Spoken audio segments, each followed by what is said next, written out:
is connected across a 200 volt battery and a resistance of 38 ohm as shown in figure. Find the value of current in the circuit. जो internal resistance है, internal resistance उसका negligible है, यानी कि internal resistance जो small are होता है मुझे उसको लेने की ज़रूरत ही नहीं है। तो जो डायग्राम दे रखा है पहले वो डायग्राम बनाएंगे।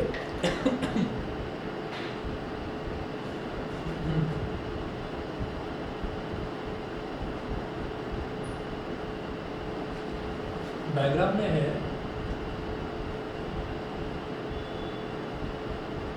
इधर बैटरी है 10 वोल्ट की,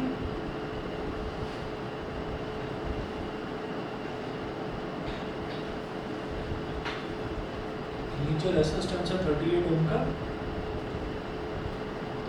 और फिर नीचे जो बैटरी दे रखी है वो दे रखी है 200 वोल्ट की, 200 वोल्ट की ये बैटरी दे रखी है। वो पूछ रहे हैं find the value of the current in the circuit.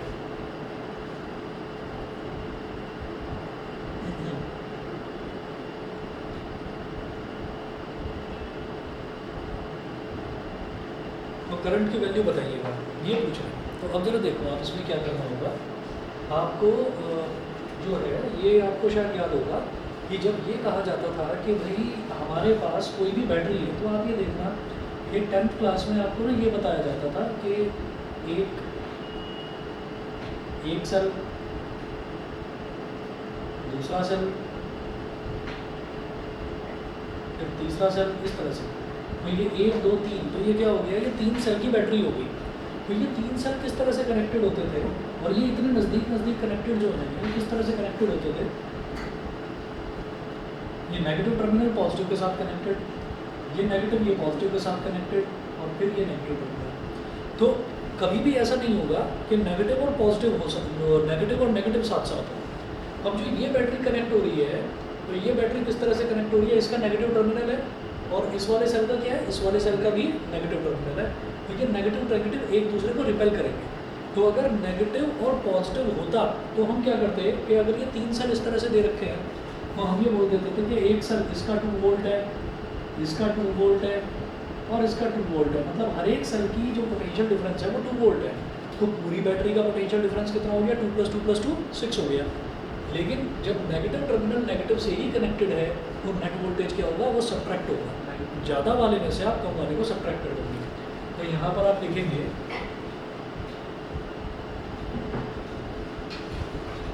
here net potential difference, here net potential difference is equal to 200 minus 10 volt, और ब्रैकेट में आप समझने के लिए लिख सकते हैं since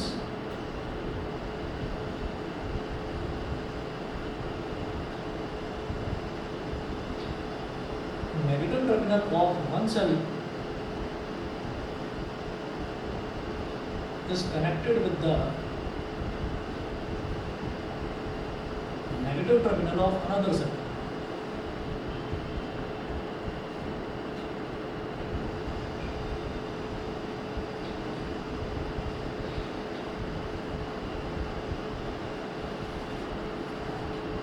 Negative terminal of one cell is connected with the negative terminal of another cell. ठीक है, तो नेट पोटेंशियल डिफरेंस मेरे पास कितना आ गया, 200 minus 10 मतलब 190 वोल्ट्स, ये आ गया। ठीक है, और पूरे सर्किट में रेसिस्टेंस कौन सा नज़र आ रहा है, 38 ओम। तो हम ये कहेंगे जो हमारा V है, V तो हो गया 190 वोल्ट, और पूरे सर्किट में रेसिस्टेंस कैपिटल R ही है, स्मॉल r नहीं है। स्मॉल r उन्होंने पहले ही बोल दिया, नेग्लिजिबल इंटरनल रेसिस्टेंस। तो कैपिटल R कितना है, 38 ओम। तो by using Ohm's law,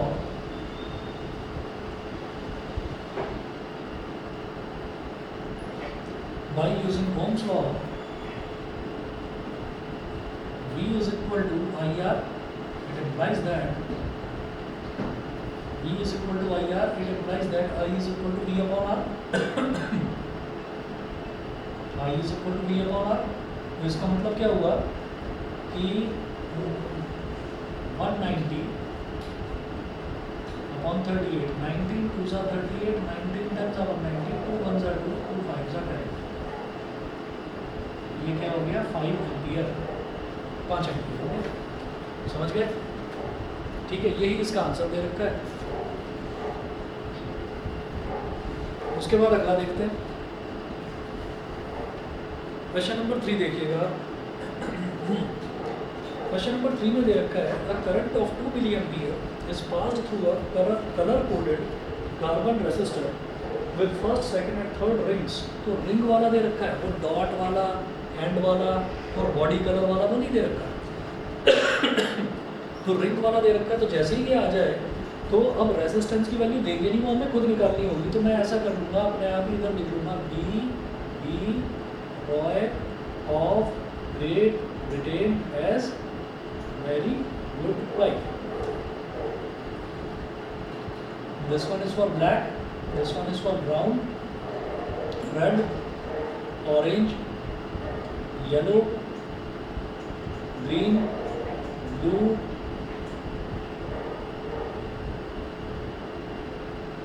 violet, grey और white।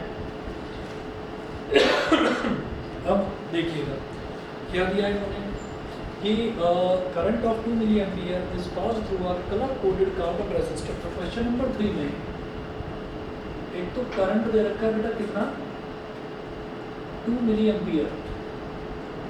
आपको पता है मिली का मतलब क्या होता है, 10 की पावर -3, ठीक है। तो मिली का मतलब होगा 10 की पावर -3, 2 इंटू माइक्रो। माइक्रो होता है 10 की पावर -6, मिली 10 की पावर -3। लिख लो चाहे कहीं, मिली होता है 10 की पावर -3। माइक्रो जिसको ऐसे लिखा जाता है न्यू, कि माइक्रो एम्पियर होता है तो ये होता है 10 की पावर -6, ठीक है। नैनो होता है 10 की पावर -9 और उससे ज़्यादा छोटी वैल्यू आती ही नहीं है। इसके बाद पीको होता है 10 की पावर -12। ऐसे ही पॉजिटिव का आप कहेंगे तो ये टेबल है हमारे पास 11th क्लास की एक टेबल है, तो बीच कर बुक पर डालूंगा, ये याद रखने वाली चीज़ है। ऐसे ही पॉजिटिव पावर्स में हम देखते हैं, पॉजिटिव पावर्स में अगर किलो है तो किलो का मतलब 10 की पावर 3, उसके बाद मेगा मतलब 10 की पावर 6, गीगा 10 की पावर 9 और इतना ही होता है, बस इतना ही होता है। 10 की पावर 12 वाला तो ज़रूरत नहीं, इतना बहुत है। चलिए जी, अब इतना कर लिया। अब आप ये देखिएगा कि वो बोल रहे हैं क्या, उसके बाद वो कहते हैं कि भाई यहाँ पर जो कलर कोडिंग है वो पहला, दूसरा और तीसरा रिंग का कलर है येलो, ग्रीन एंड ऑरेंज, ठीक है। तो रेजिस्टेंस की वैल्यू क्या हो गई, येलो यानी कि पहले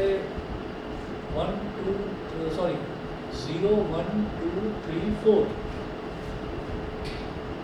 हो गया येलो के बाद अगला है ग्रीन, तो ग्रीन का मतलब 45। अगला है ऑरेंज, 0 1 2 3, ऑरेंज का मतलब 10 की पावर 3, ठीक है। और इसके बाद इन्होंने कहा कि भाई और कोई रिंग ही नहीं दे रखा, ये 3 रिंग दे रखे हैं, तो इसका मतलब जो इसकी टॉलरेंस लेवल होगा वो ±20% हो जाएगा, ठीक है। जब तक स्पेशली ना बोला जाए कि टॉलरेंस लेवल को लेकर चलना है न्यूमेरिकल में, ठीक है, तब तक लेकर चलने की जरूरत नहीं है, ऐसी छोड़, ठीक है, ऐसी छोड़।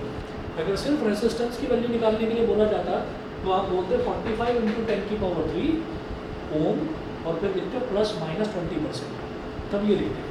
यहाँ ज़रूरत नहीं है क्योंकि यहाँ पर हमसे पूछा जा रहा है कि आप इसका क्या निकालें, voltage drop across the resistor. तो सीधा सीधा आपको क्या करना है, आई और आर को मल्टीप्लाई करना है बेटा, 10 की पावर 3। वो कहाँ से आया, ऑरेंज कलर दे रखा है ना तीसरे दिन का।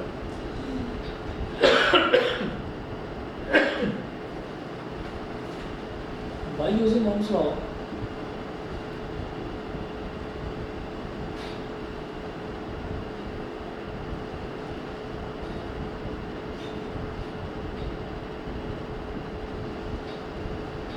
ये हो गया 2 × 10 की पावर -3 और R क्या हो गया 45 × 10 की पावर 3, तो 2 × 45 कितना हो गया 90 × 10 की पावर -3 + 3, तो +3 -3, क्योंकि दोनों का बेस सेम है, मल्टीप्लाई हो रहे हैं तो पावर ऐड हो जाएगी, है ना। -3 + 3 कितना हो गया 0, और एनीथिंग टू द पावर 0 तो 1 ही होता है, तो ये हो गया 90 वोल्ट, ये 90 वोल्ट हो गया। ठीक है, शायद समझ में आ गया होगा। चले आगे।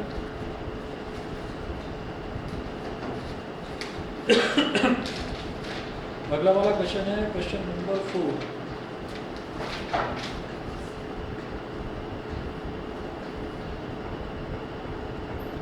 An arc lamp operates at 80 volt 10 ampere.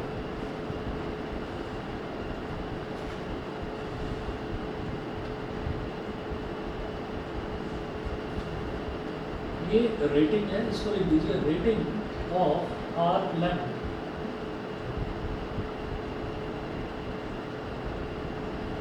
An arc lamp operates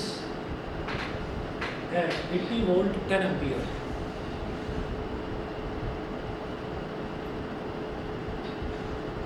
$80 comma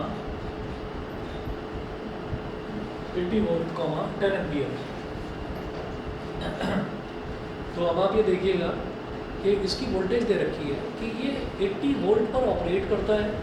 एक आर्क लैंप है, कोई भी लैंप है, पढ़ने का कोई लैंप है, वो 80 वोल्ट पर ऑपरेट करता है, मतलब उसको चलने के लिए, उस लैंप को जलने के लिए 80 वोल्ट चाहिए वोल्टेज। ठीक है, और वो कितना करंट कंज्यूम करता है 10 एम्पियर। ठीक, अच्छा, अब वो क्या बोल रहे हैं कि मेरे पास 80 वोल्ट नहीं है, मेरे पास कोई 80 वोल्ट की बैटरी नहीं है, मेरे पास 240 वोल्ट की सप्लाई है। क्वेश्चन में इन्होंने क्या बोला है, ये यही बोल रहे हैं कि suggest a method to use it with a 24 volt DC source. तो 240 volt DC source, calculate the value of the electric component required for this purpose. तो हम क्या करेंगे, वो कह रहे हैं उसका करंट तो सेम रहेगा, करंट आपको सेम रखना है। वो कह रहे हैं कि भाई आपको जो वोल्टेज है, वोल्टेज हम 80 वोल्ट प्रोवाइड नहीं करा पाएंगे, हमारे पास तो 240 वोल्ट का सोर्स है, तो हम वोल्टेज चेंज करा रहे हैं। तो हम नहीं चाहते कि अगर वोल्टेज तो इसकी चेंज हो ही गई, साथ में अगर करंट की वैल्यू भी चेंज हो गई तो ये ख़राब हो जाएगा, लैंप चल ही नहीं पाएगा। समझ गए? तो कुछ ऐसा करिए कि ये जो वोल्टेज है ये डिस्ट्रीब्यूट हो जाए, ये वोल्टेज डिस्ट्रीब्यूट हो जाए।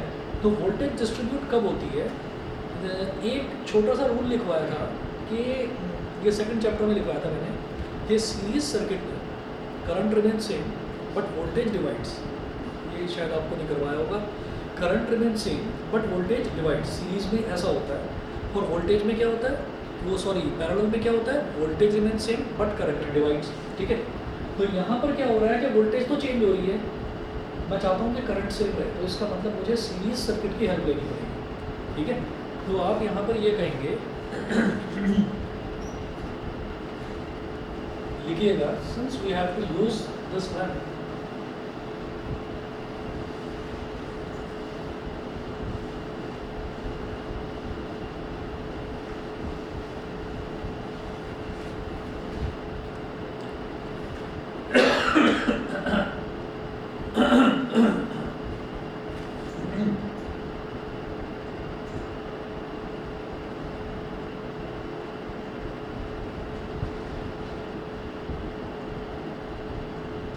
since we have to use this lamp with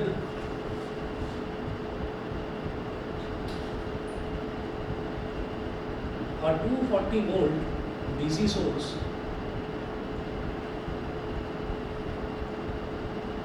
तो voltage is changing, ब्रैकेट में लिखिएगा voltage is changing,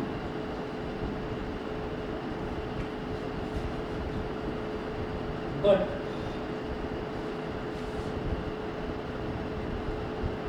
we wish to keep the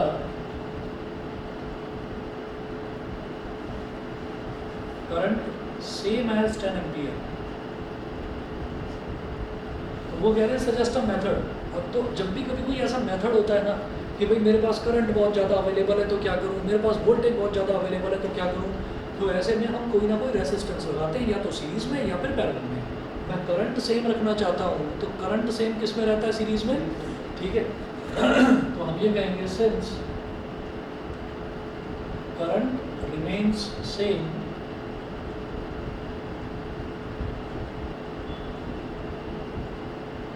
in series and voltage divides,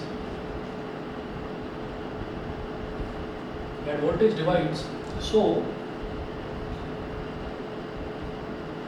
let us connect a resistance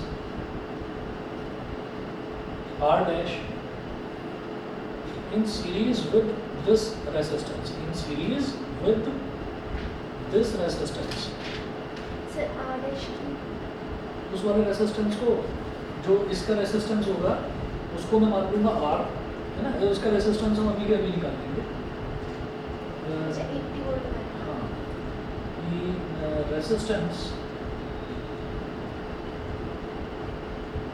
of arc lamp, ये जो arc lamp दे रखा है इसका resistance हम कैसे निकालेंगे, V अपॉन I करेंगे ओम्स लॉ से। तो V कितना 80 और ये कितना 10 8 ओम, तो इसका रेसिस्टेंस हो गया 8 ओम, नीचे लिख रहा हूं, इसका रेसिस्टेंस 8 ओम हो गया, ठीक है। तो 8 ओम इसका रेसिस्टेंस है। तो अब मैं इसके साथ एक दूसरा रेसिस्टेंस जोड़ना चाहता हूँ सीरीज में विद दिस रेसिस्टेंस उससे क्या होगा? R।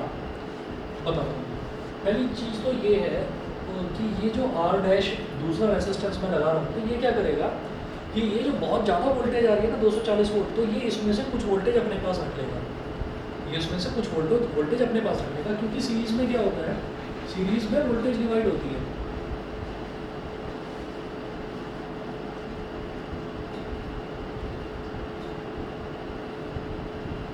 मैंने यहाँ पर दे दिया वोल्टेज सोर्स कितना है 240 वोल्ट का। अब यहाँ से करंट निकला I, और वो करंट मैं चाहता हूँ कि वो करंट यही रहे 10 एम्पियर। तो हम लिखेंगे कि current I is equal to 10 ampere, नहीं तो ये तो बेचारा खराब ही हो जाएगा। तुमने 240 वोल्ट इसको अप्लाई कर दिया, वो बेचारा 80 वोल्ट से ज़्यादा झेल ही नहीं पाएगा, और तुम कह रहे हो कि मैं उसको करंट भी ज़्यादा दे दूंगा, करंट और वोल्टेज दोनों ज़्यादा दे दोगे तो लैंप भी फूट जाएगा, ठीक है। तो कुछ ऐसा करा जाए, कुछ ऐसा मेथड अप्लाई करा जाए कि उस तक 80 वोल्ट ही पहुँचे, उस तक 80 वोल्ट ही पहुँचे। तो हम जानते हैं कि ये सीरीज़ में ही पॉसिबल हो सकता है, क्योंकि सीरीज़ में आप बड़ी वोल्टेज भी लगा लोगे ना तो वोल्टेज डिवाइड हो जाएगी। तो आपने क्या करा कि इस बेचारे को कम वोल्टेज चाहिए, आपने यहाँ पर AC लगा दिया, ठीक है, आपने यहाँ पर AC लगा दिया, या और कोई हैवी चीज़ लगा दिया, आपने यहाँ पर कोई इलेक्ट्रिक हीटर लगा दिया जो ज़्यादा वोल्टेज खुद अपने अंदर खींच लेगा, ठीक है। तो आपने यहाँ पर क्या करा कि आपने, और हर डिवाइस का एक रेसिस्टेंस होता है फिक्स्ड, ठीक है, तो ये रेसिस्टेंस इसका हो गया R डैश, ठीक है। और जो इसका रेसिस्टेंस है वो कितना लिया हमने R, और वो कितना आया था 8 ओम, ठीक है। तो वो जो रेजिस्टेंस है, आप ये कहेंगे भाई इस तक 80 वोल्ट ही क्यों पहुंचेगा, इस तक 80 वोल्ट ही इस वजह से पहुंचेगा क्योंकि मैंने 80 वोल्ट और 10 एम्पियर यूज़ करके ही 8 ओम निकाला है, ठीक है। तो आप देखना इस तक 80 वोल्ट ही पहुँचेगा, इसकी रेटिंग वाली चीज़ ही इस तक पहुँचे, जितना ये झेल सकता है वही चीज़ पहुँचे इस तक। तो सीरीज़ में करंट सेम रहता है, तो यहाँ करंट कितना जाएगा 10 एम्पियर, इसमें भी और इसमें भी 10 एम्पियर, ठीक है। वोल्टेज डिवाइड हो जाएगा, तो 160 वोल्ट इसके पास चला जाएगा, 80 वोल्ट इसके पास चला जाएगा। आप करेंगे क्या, ये R डैश कैसे निकालेंगे आप ये करेंगे कि बाय यूजिंग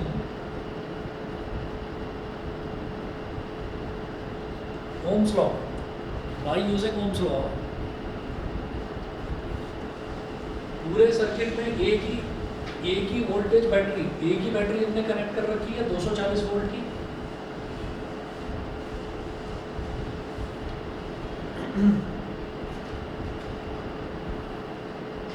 तो by using Ohm's law V is equal to I, और ब्रैकेट में लिखिए बेटा R प्लस R डैश। क्यों?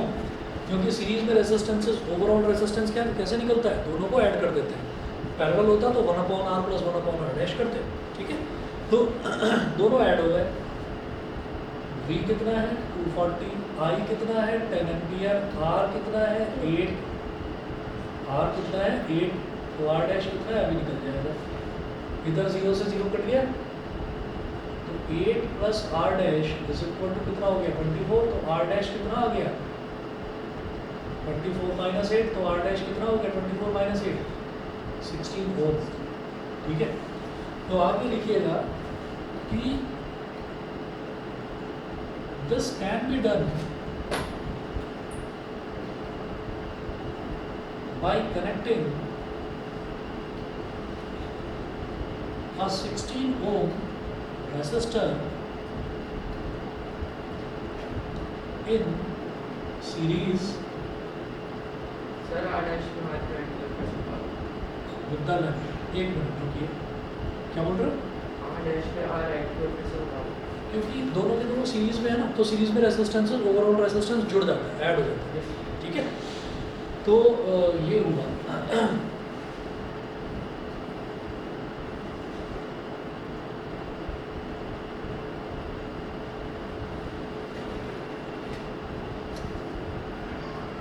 तो ये 16 ओम आ गया। अब जरा खुद से चेक कर लो एक बार। हाँ, यही आंसर उन्होंने पूछा था, सजेस्ट अ मेथड। उन्होंने कोई वैल्यू कैलकुलेट करने के लिए नहीं बोली थी, उन्होंने कहा था सजेस्ट अ मेथड। अब वो मेथड क्या है कि आपने इसके साथ आर डैश जोड़ दिया। अब आर डैश कितना आया? 16 ओम। करंट इसमें 10 एम्पियर जा रहा है, तो इसके अक्रॉस वोल्टेज ड्रॉप कितना होगा? I into R dash, I into R dash, I into R ही तो होता है हमारा वोल्टेज। तो 10 इंटू 16 कितना हो गया? 160। तो 160 वोल्ट तो यहाँ चला गया। 240 में से 160 सब्ट्रैक्ट करो, कितना बचा? 80 वोल्ट। तो इसके पास 80 वोल्ट नहीं बचा, है ना। ये भी खुश, ये भी खुश, ये भी खुश। इलेक्ट्रिक लैम्प खराब ही नहीं हुआ, चल गया 240 वोल्ट पर। समझ गए? ठीक, ये होता है इसका तरीका, ठीक है। चलिए ये सर तो मेथड पर लिखेंगे हम। हाँ, मेथड पर लिखेंगे। मेथड ये तो है, दिस कैन बी डन, ये मेथड है। This can be done by connecting a 16 ohm resistor in series with the lamp, ये मेथड है। Suggested method.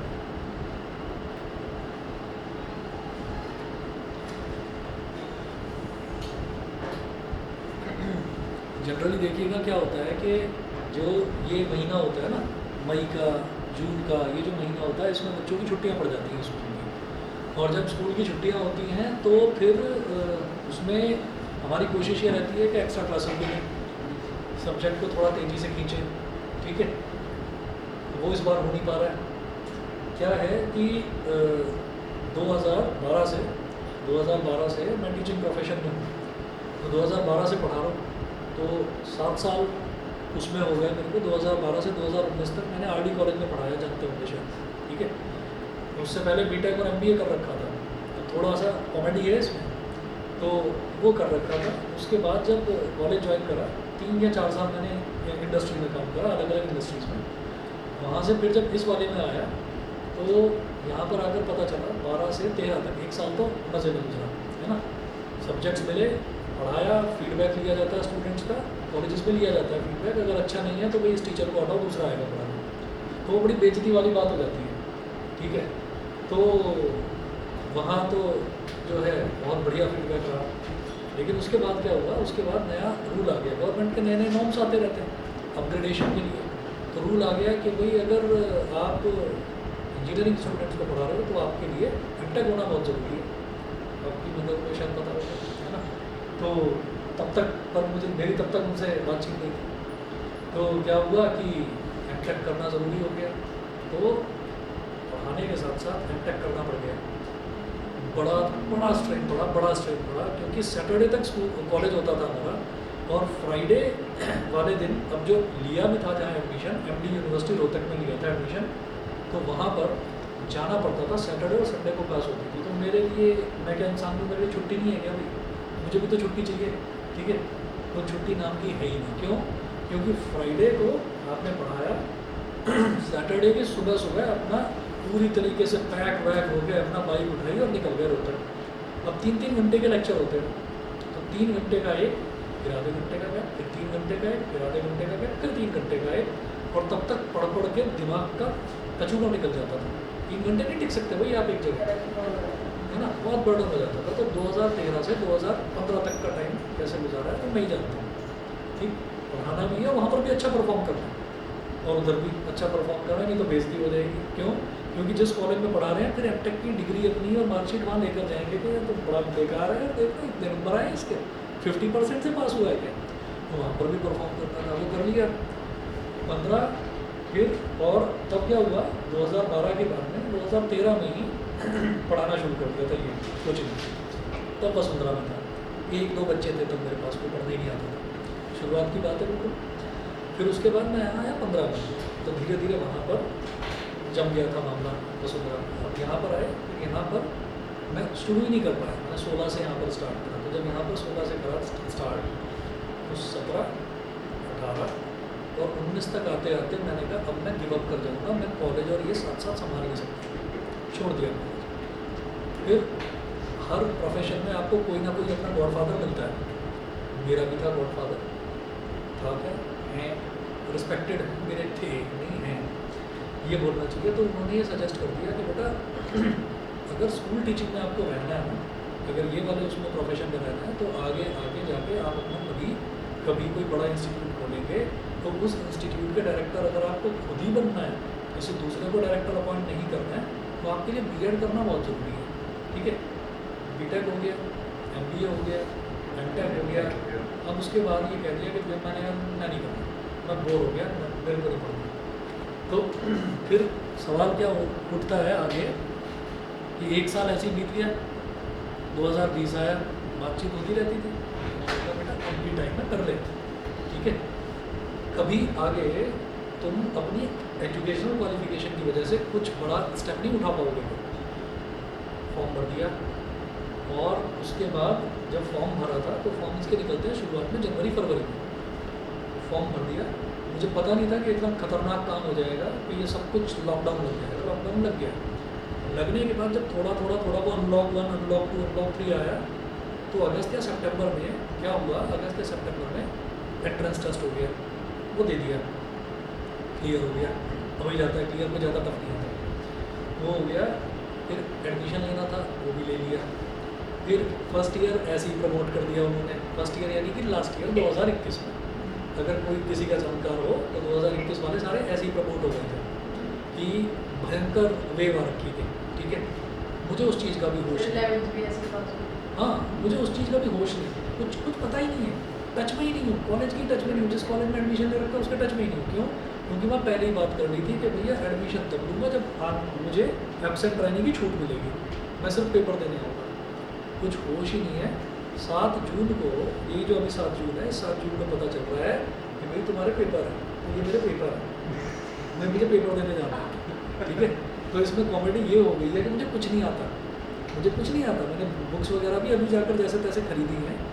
तो ये ऐसी मजबूरी आ गई, जैसे तुमसे प्रॉमिस कर रखा है कि भाई पुराना करवाना है, अब तुम कहोगे कि नया ज्वाइन करो, तुमको क्या बड़ा नालायक टीचर है, प्रॉमिस तो कर दिया, एक दिन बुलाकर छोड़ दिया, तुम्हें 1 महीने से लटका रहा हूँ, इनवर्स ट्रिग्नोमेट्री के लिए बोल रहे हो सर करा दो।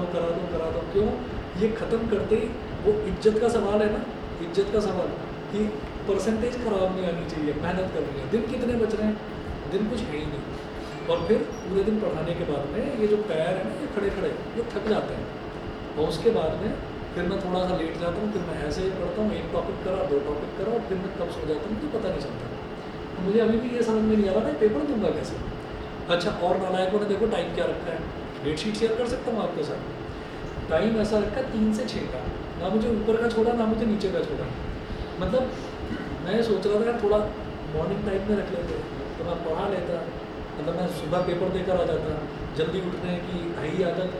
तो मैंने सोचा था कि सुबह उठकर मैं अपना पेपर देकर आ जाऊँगा, शाम को पढ़ा भी लूँगा, कोई नुकसान भी नहीं होगा, न मेरा न बच्चों का।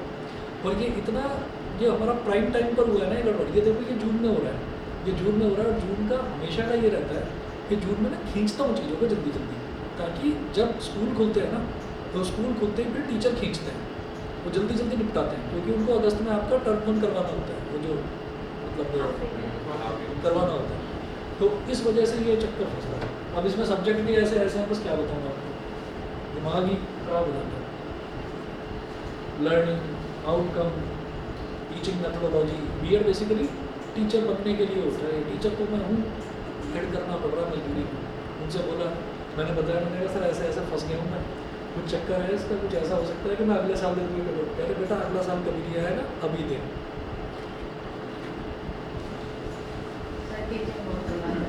हाँ बहुत नहीं, गंदा तो यार हर एक करियर अच्छा भी है, हर एक करियर बुरा भी है। उसमें क्या करा जा सकता है?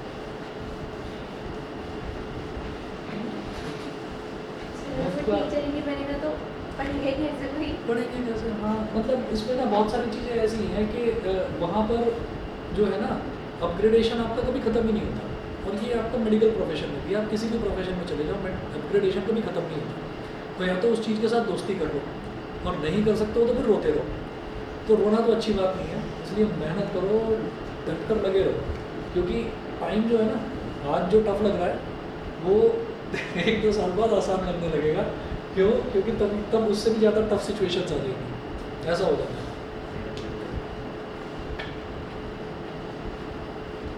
तो हमेशा सुकून की तलाश ही रहती है बस। अब इसमें अब आप आजकल ये देख रहे होंगे, जैसे न्यूज़ में चल रहा है ना ये कि आग लगा दी, बस जला दी, ट्रेन जला दी, वो अग्निवीर वाला जो नई स्कीम चल रही है, तो उसमें अलग अलग तरीके के व्यूज़ हैं। लेकिन अब इतना देख लो कि जो पढ़ने वाले बच्चे हैं ना, उसमें भी जो पढ़ने वाले कुछ करने वाले हैं यार, उनको इन चीज़ों से फ़र्क नहीं पड़ता।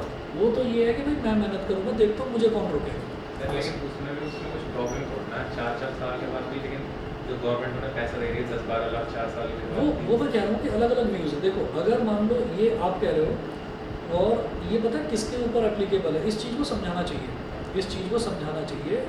और उस पर आकर टीवी पर आकर जो भी हमारे एजुकेशन में जानता नहीं, इस टाइम शायद कोई पोखरियाल को तो हटा दिया था क्योंकि कोरोना में बहुत आनंद फानंद में इन्होंने CBSE के जब पेपर कैंसिल करे थे, तो उसके बाद बड़ी मतलब तरह तरह की ना उनको तुरंत हटा दिया गया था। ऐसे ही IT मिनिस्टर जो थे, जो ऑनलाइन क्लासेस बहुत अच्छे तरीके से चलनी चाहिए थी, और किसी भी मिनिस्टर की परफॉर्मेंस का तभी पता चलता है जब कोई आफत आती है। नहीं तो तुम आराम से अपना गाड़ियों में घूम रहे हो, फिर तो तुम्हारे आकर तुम कुछ बोलकर चले जाओ कि हमें ऐसा करना है, हमें वैसा करना है।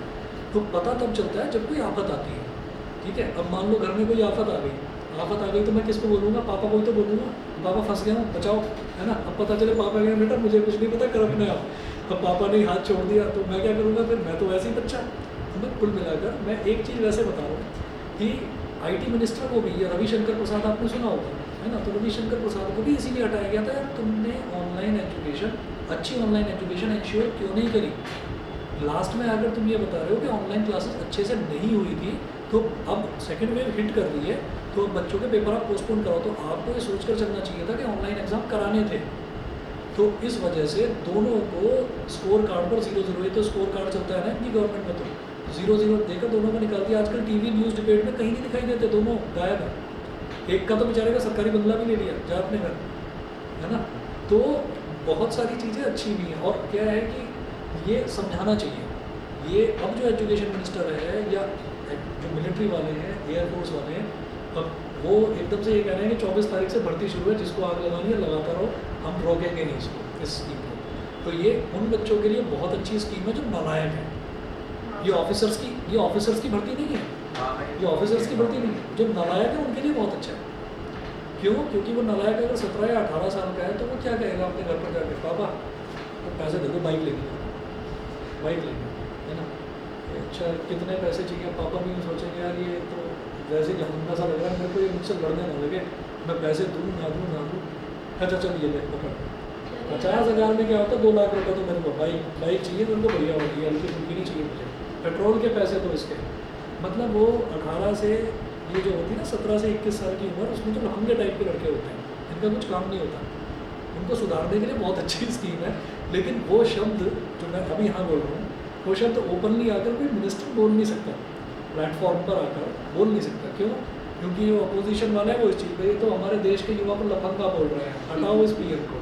तो वो हर चीज़ जो है वो घूम फिर के मोदी पर आ जाती है, और वो चीज़ एक्सप्लेन करनी चाहिए, बाकी मिनिस्टर्स को स्टैंड लेना चाहिए, एक्सप्लेन करनी चाहिए, रुकवाना चाहिए। ये जो दंगा फसाद हो रहा है, एक लड़की है 12th क्लास में, स्नेहा, गुलमोहर से आती है, बेचारी बिहार की है, बिहार गई भी आ नहीं पा रही वापस, ट्रेनें सब कैंसिल हो गई, आ ही नहीं पा रही वापस। तो अच्छा बहुत है, 23,000 रुपये मिलेंगे उस बच्चे को जो 12th में है। ऐसी कोई स्कीम नहीं थी अभी तक, तो उसको 23,000 मिलेंगे। और ये चीज़ इंश्योर करी जा रही है कि आपको ट्रेनिंग सारी दी जाएगी, आपको फ्रंट पे नहीं भेजेंगे लड़ने के लिए, आपको सिर्फ ट्रेनिंग दी जाएगी।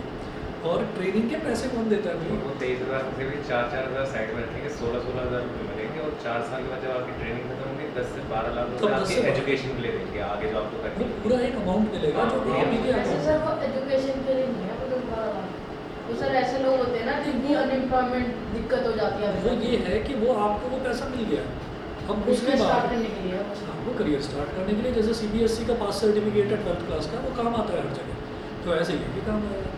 और बस वही है, किसी ने बैठा दिया, वो कह रहे हैं पेंशन भी चाहिए मुझे, तो भाई तू है क्या, तुझे पेंशन क्यों चाहिए? वो उसका नहीं देखते। वो फोर्ब्स की ग्लोबल एक मैगजीन आती है, तो उसमें ये आया था कि इंडिया का जो यूथ है वो एम्प्लॉयबल नहीं है, उनको कुछ आता ही नहीं है, उनको नौकरी किस बात पर है, और जिसको आता है उसको इतना बढ़िया आता है कि वो फिर कहता है कि भाई मैं तो इस कंपनी में नहीं, मैं तो इस कंपनी में रहूँगा। तो लगे रहना जो है वो की टू सक्सेस है। मतलब आप ये देख लेना कि एम्प्लॉयमेंट के लिए अगर आपने कोई भी डिग्री लेंगे ना, किसी भी डिग्री में किसी भी फील्ड में जाएंगे, उसमें अपनी जो नॉलेज है, जो सरकार ने जो भी करिकुलम बना रखा है, उस करिकुलम के अलावा अगर आप अपने आप को कुछ और अपग्रेड करके रखते हैं तो जॉब की कमी नहीं है। पूरी सिलिकॉन वैली इंडियन से ही भरी पड़ी है, तो जॉब की कमी नहीं है, नालायकों की भरमार है बस। ये है, ये फैक्ट है, मैं बता रहा हूँ। और वो हर जगह हंगामा करने को तैयार रहते हैं, मारो मारो बस यही आता वैसे सर ये जो 4 साल के लिए जाएंगे ना, है। हाँ, इन सब में से भी जो टॉप करेंगे ना, जो क्रीम होगी ऊपर की, क्या चीज़? जो क्रीम नहीं होगी ऊपर की, जो टॉप करेंगे सारे, हाँ, उनमें से उन्हें आगे जॉब दे दी जाएगी 25% को वो रिटेन करेंगे, अपने यहाँ पे रिटेन करेंगे। और बाकी बहुत सारे, अब तो ये बवाल इतना चल गया, उन्होंने और भी बहुत सारा चीज़ें उन्होंने जोड़ दी हैं। CAPF में उनको प्रेफरेंस मिलेगा, असम राइफल्स में उनको प्रेफरेंस मिलेगा। आज आया पेपर में पूरा भरा पड़ा है फ्रंट में, पर ये बैकआउट नहीं करने वाले इसमें, अच्छी स्कीम। चलिए जी, अब क्वेश्चन नंबर 5 देखिएगा। Calculate the resistivity of a material of a wire 10 metre long. तो भाई इन डेट्स पे थोड़ा सा मेरे साथ आप कोऑपरेट कर लेना, उसके बाद जो है जितना मेरे से मैक्सिमम बन पड़ेगा मैं सर एग्जाम आपके 7 से स्टार्ट है, हाँ आपके 7 से स्टार्ट होगा। नहीं 22 को पहला एग्जाम है, आज 19 है, टेंशन हो रही है मेरे को, है ना। इसमें से 5 यूनिट है, 2 यूनिट प्रिपेयर हुई है, अभी 3 बची हुई है, ठीक। फिर 25 को है, तो यहाँ पर मुझे सुकून मिलेगा। बीच में 2 दिन है, बीच में 2 दिन है, मैं थोड़ा थोड़ा 2 घंटे सुबह 2 घंटे शाम करके निकाल दूँगा।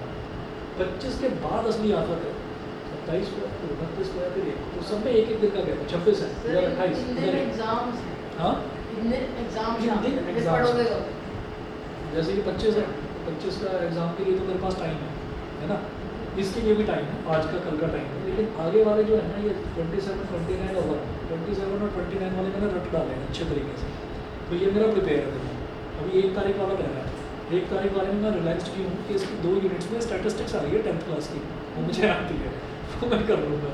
तो इसकी 3 यूनिट रह रही है, 3 में से कोई 2 तो निपटा ही होगा, कैसे भी, चाहे रात में लगूँ चाहे कैसे भी कर जाए।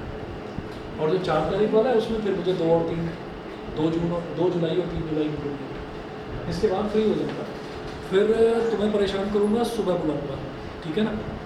कब स्कूल कब से बोल रहे हैं? स्कूल से 3 से स्कूल सर है। स्कूल तो खुल गए हमारे। थर्सडे से बोल रहा है, हाँ, इस थर्सडे को मैं जाऊंगा। अच्छा, मुझे 3 से बोलते हैं। कोई बात नहीं, सुबह बुलाऊँगा मैं। वो जो फर्स्ट यूनिट और सेकंड यूनिट करवानी है सर ना, सुबह तो 5 बजे उठना पड़ता है स्कूल के लिए। 5 बजे उठना होता है। स्कूल से आते हैं किस टाइम में? सर 1:30 बजे तक आता हो ना, तो फिर 2-2:30 बजे बुला लिया करूँगा, ठीक है ना। अब रोज़ अगर जोर पड़ेगा तो ऑल्टरनेट डेज पर बुलाकर कवर करा, ठीक है।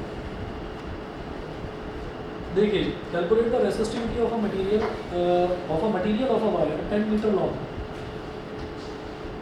इन्होंने क्वेश्चन में एक चीज़ बता दी है, calculate the resistivity of a material of a wire. Resistivity हमेशा मटेरियल पर डिपेंड करती है, ठीक है।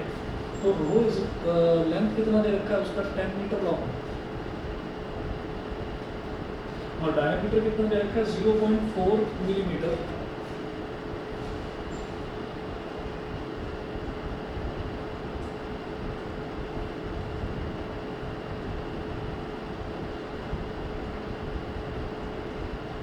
जीरो पॉइंट 4 मिलीमीटर दे रखा है डायमीटर, तो इसका मतलब रेडियस कितना हो गया, 0.2 मिलीमीटर। 0.2 मिलीमीटर। अब क्या करेंगे, ये हो गया R इज इक्वल टू, ये जो M है ना शुरुआत वाला, दिस इज फॉर मिली, तो मिली का मतलब 10 की पावर -3 आ जाएगा बस इसकी जगह, तो 0.2 इंटू 10 की पावर -3 मीटर, सही है। उसके बाद लेंथ हमको मीटर में दे रखी है तो वो ठीक है, वो ऐसा ही यूनिट है। उसके अलावा वो बोल रहे हैं हैविंग अ रेसिस्टेंस ऑफ 2 ओम, तो जो रेसिस्टेंस है कैपिटल R वो दे रखा है 2 ओम। हमको बोल रहे हैं मुझे इसकी रेसिस्टिविटी निकालनी है, तो रेसिस्टिविटी कैसे निकाली जाएगी? रेसिस्टिविटी का फॉर्मूला होता है rho is equal to R upon है, ठीक है। तो यहाँ पर R मेरे पास है लेकिन A नहीं है, L है, R और L दोनों है, A नहीं है, तो A कैसे निकालेंगे? A क्या होता है? Cross sectional area. तो क्रॉस सेक्शन में क्या होता है? क्रॉस सेक्शन में क्या है? सर्कल। तो सर्कल का एरिया क्या है? पाई आर स्क्वायर।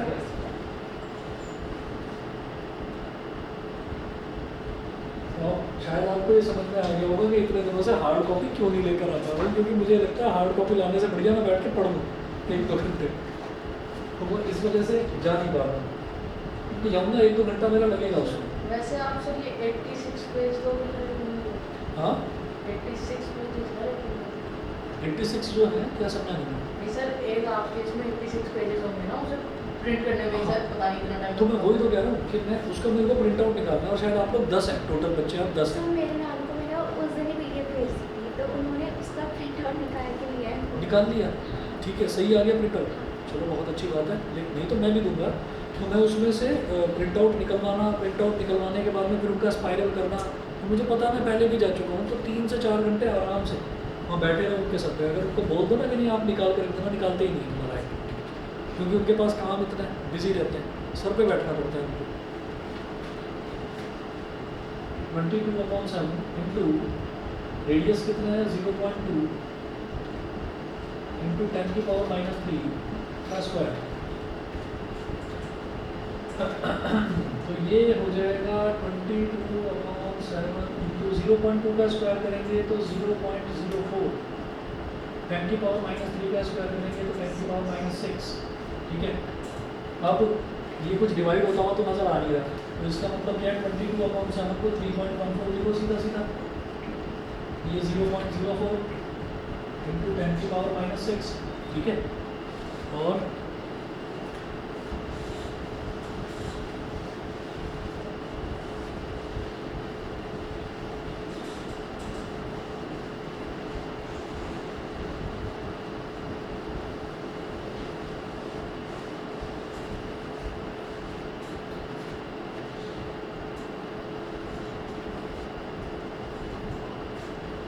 इसको मल्टीप्लाई करेंगे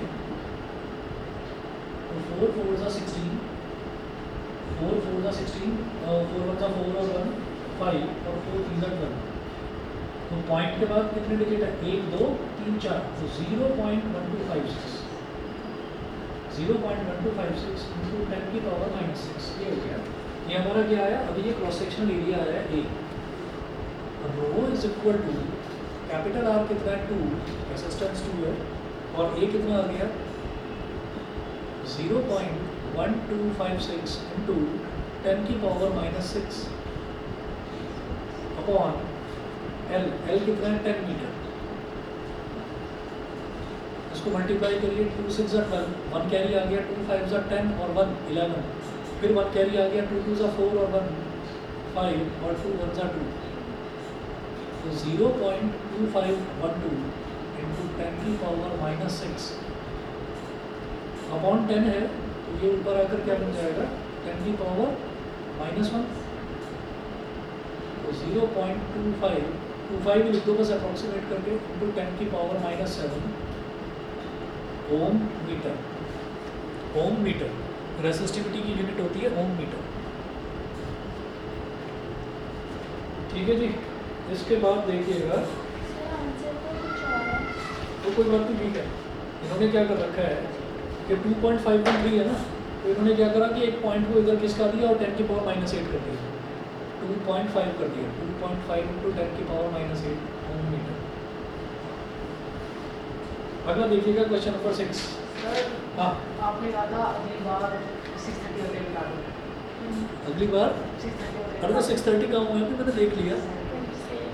मैं करा दूँगा छोटा सा ये, और आज तो संडे, आज तो कोई क्लास भी नहीं होगी दूसरी, ये तो करा दूँ कम से कम न्यूमेरिकल्स कंप्लीट, फिर कल इससे करेंगे कैरियर्स ऑफ करंट से स्टार्ट।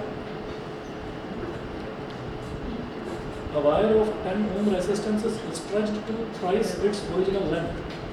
समझ लेना, बोर हो गए हो तो छोड़ो, नहीं वाला था। करवा दूँ इसको तो। Yes, sir. हाँ?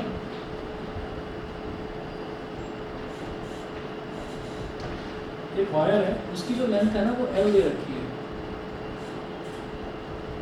अब देखिए कॉमन सेंस ये कहती है कि जैसे मान लीजिए हमने ना आटा गूंदा, और आटा नहीं, आपने सोचो कि भटूरे बनाने के लिए मैदा गूंदा और फिर आप उसको ऐसे खींच रहे हो, तो जब आप उसको खींचोगे ऐसे तो उसकी लेंथ तो बढ़ती चली जाएगी, लेकिन उसका जो एरिया ऑफ क्रॉस सेक्शन है वो कम होता चला जाएगा। पहले वो थोड़ा मोटा था, आपने उसको खींचा तो वो पतला पतला होता चला जाएगा। तो कॉमन सेंस ये कहती है कि मैं लेंथ अगर 3 टाइम्स बढ़ा रहा हूँ तो एरिया उसका 3 टाइम्स कम हो जाएगा, यानी कि 1/3 हो जाएगा, समझ लो। लेकिन उस चीज़ को ऐसे तो लिख नहीं सकते, उसको करेंगे कैसे वो देखिएगा। A wire of 10 ohm resistance is stretched to thrice its original length, ठीक है। तो केस 1 लेंगे पहले, वायर का रेसिस्टेंस है 10 ओम, तो R is equal to 10 ohm. Sir internal resistance क्या होता है?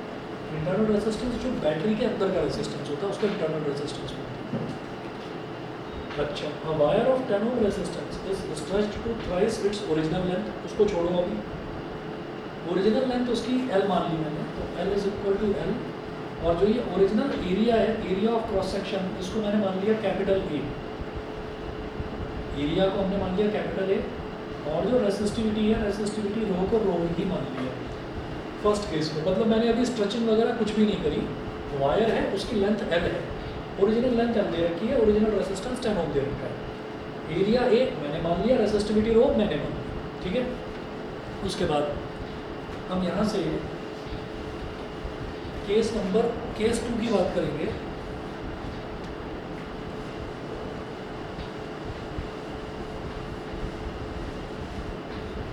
एक तो वो पूछ रहे हैं क्वेश्चन में what will B it's new resistivity and new resistance, नई रेसिस्टिविटी पूछ रहे हैं और नया रेसिस्टेंस पूछ रहे हैं।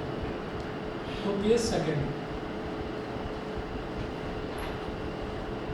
नए रेसिस्टेंस को मान लीजिए R डैश मुझे नहीं पता कितना है, क्वेश्चन मार्क लगा दूँ। नई जो लेंथ है उसको मान लो L डैश मुझे पता है कितना है 3L, L डैश कितना है 3L, ठीक है। उसको स्ट्रेच करके 3 टाइम्स कर दिया गया, और जो एरिया है A डैश ये भी नहीं पता,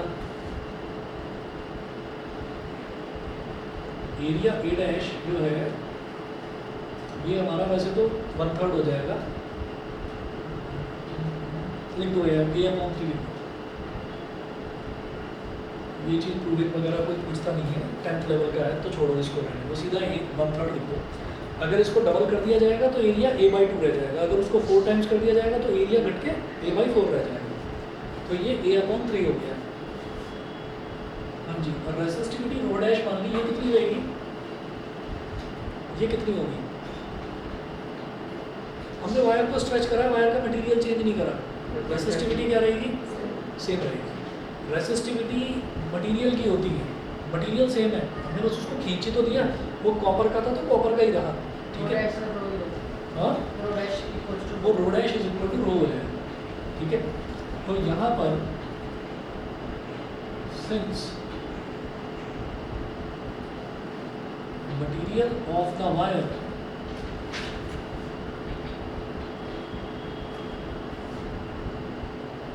remains same, so rho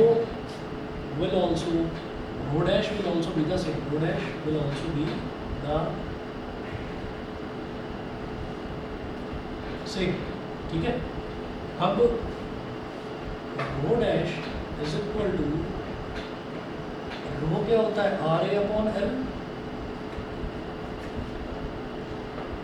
rho dash कितना हो जाएगा R dash A dash upon L dash, हो गया। सर पर हमने रो डैश को तो क्या बोलती मैं रो ही माना था ना। हाँ, अभी आ रहा हूँ, अब इनकी सबकी वैल्यू लिखूंगा, और यहाँ पर मैं क्या करूँगा, हाँ Quit कर दो। यहाँ से पहले रो की वैल्यू निकाल दो। रो की वैल्यू क्या होगी, आर ए अपॉन एल। तो रो क्या हो जाएगा, आर ए अपॉन एल का मतलब क्या है, 10 इंटू ए अपॉन एल, 10 इंटू ए अपॉन एल, ये रो की वैल्यू आ गई। ये तो समझ में आ गया होगा, ठीक है। अब ये जो रो डैश है, रो डैश की जगह लिख दो रो, और आर डैश की जगह मुझे नहीं पता कितना है, आर डैश तो मुझे कैलकुलेट करना है। ए डैश की जगह आप लिख दीजिए ए अपॉन 3, और एल डैश की जगह आप लिख दीजिए 3m। समझ गए, ठीक है। अब रो की वैल्यू क्या थी, 10a अपॉन एल, ये लिख दो, ठीक। और इसको कैसे लिखेंगे भाई, ऊपर तो न्यूमरेटर अपॉन डिनोमिनेटर वाली ये चीज़ नज़र आ रही है, लेकिन नीचे नज़र नहीं आ रही, तो इसको न्यूमरेटर अपॉन डिनोमिनेटर बना दो। 3l है तो 3l अपॉन 1 लिख सकते हैं। ऐसा क्यों करते हैं कि जब ऊपर भी न्यूमरेटर अपॉन डिनोमिनेटर मिलता है, नीचे भी न्यूमरेटर अपॉन डिनोमिनेटर मिलता है, तो सबसे ऊपर वाली टर्म सबसे नीचे वाले से मल्टीप्लाई होकर न्यूमरेटर में आ जाती है, बीच वाली टर्म्स आपस में मल्टीप्लाई होकर डिनोमिनेटर में आ जाती है।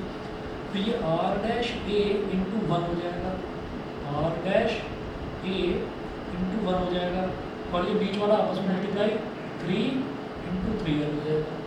समझ गए, ठीक है। अब a से a कैंसिल, l से l कैंसिल, तो क्या बचा, 10 is equal to R dash upon 9, तो R dash is equal to 90 ohm. इन्होंने ये पूछा था what will be the new resistivity and what will be the new resistance. तो new resistivity will remain the same और new resistance will be 90, ठीक है। इतना कर लीजिए, बाकी जो है कल कराता हूँ, कल शाम को क्लास रहेगी आपकी 5:30 बजे।